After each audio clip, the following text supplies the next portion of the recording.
To add a discussion type activity to your Buzz course, follow the same initial steps as adding any other activity. So you would locate the folder where you want the discussion to be located, or you can scroll to the bottom and click the Add Activity plus sign here. From the options that populate, select Discussion. Notice the icon for discussion is 2 speech bubbles. So I will go ahead and click Discussion. Then to begin, I need to create my discussion type activity by giving it a title. Below that, you would include the content for the discussion itself in the rich text editor. Below that, you can add any additional activity instructions you'd like. Again, using a rich text editor. Should you put any instructions that you later decide that you do not want, you can always click Delete Activity Instructions. You can also add any attachments that might be helpful for students to have during the discussion. Once you've drafted the title and the content, you can then click on the Settings tab to access the discussion settings. Here you'll see a variety of different settings that you can adjust for your discussion activity. Note that by default, you are allowing others to edit their own posts. So once a student would post something, they have the ability to go back and edit it. You're also allowing yourself as the instructor to delete the posts.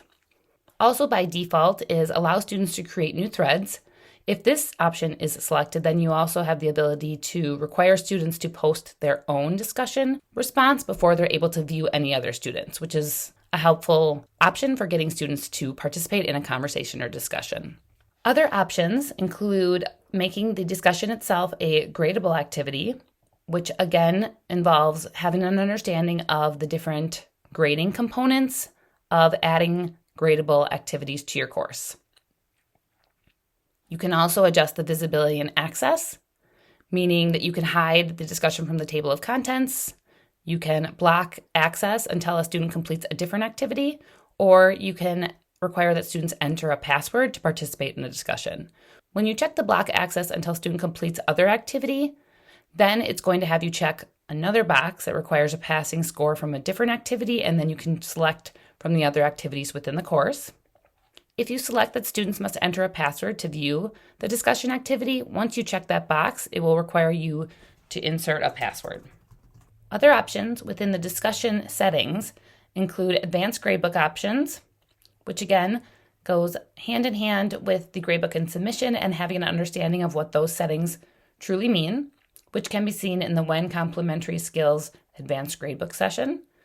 You also have the advanced activity options, which once you expand this space, you can see that this will mark the discussion as complete when the student submits a post. You can also require students to view the activity for a specified amount of time, receive any score, or receive a specific passing score. And then you can also link to students must complete this activity before they can move on to something else within your course. So you have quite a few different setting options for a discussion type activity. Once you feel like your settings are set to what you would like for this specific discussion, then you would make sure you click Save, and the discussion will then appear within your syllabus view of the editor.